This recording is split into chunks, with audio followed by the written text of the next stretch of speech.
nikushukuru kwa ujio wako pamoja na mheshimiwa mbunge na viongozi wa chama. Lakini mimi sitaki ninukuu, ila niombe nizungumzie kile ambacho sisi kilitupa shida sana, hasa kutafuta kura za Chama cha Mapinduzi kata ya Milingano. Mheshimiwa DC pamoja na mheshimiwa mbunge. Mheshimiwa DC, nazungumza hivi nikimaanisha kwamba wewe ndio mwenyekiti wa kamati ya ulinzi na usalama wilaya ya Lushoto. Katika kata yetu ya Milingano, wengi wetu hapa waliokuwa wamezungumzia kuna swala la bwana Dastan.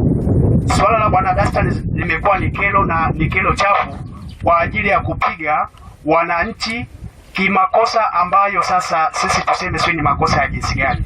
Ndugu yetu huyo, ndugu Dastan, anapopewa hati kwenda kukamata mtu, hati ile haifutiki, anabaki nayo mikononi mwake, na imekuwa ni chagizo la kutembea hata na pingu.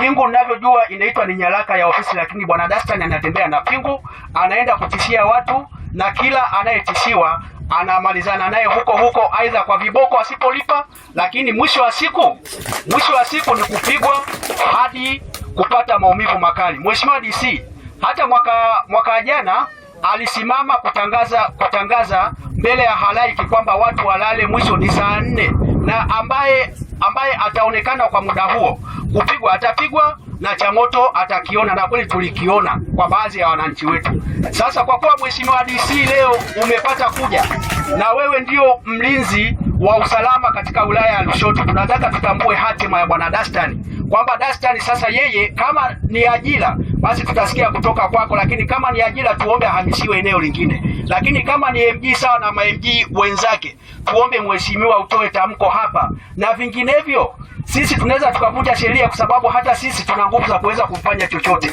isipokuwa tunaheshimu sheria. Wewe Mheshimiwa DC, kwa niaba ya wananchi wa kata ya Milingano, tukuombe msaidie huyu mtu ili kunusuru uzima wa afya yake, lakini sisi tusiye tukavuka mamlaka za kisheria kuanza kupigana naye na kuingia katika hatia. Mheshimiwa DC, tunaomba utakapojibu hayo, lakini kubwa linalowasibu wananchi wa kata ya Milingano ni hili: hata kuzitafuta kura za Chama cha Mapinduzi tumetumia mbinu za vikao vya ndani kuwahendo hawa ili watupe ushindi, lakini mwisho wa siku tukasema kilio hiki kitaenda kupata majibu sahihi. Asante Mheshimiwa DC.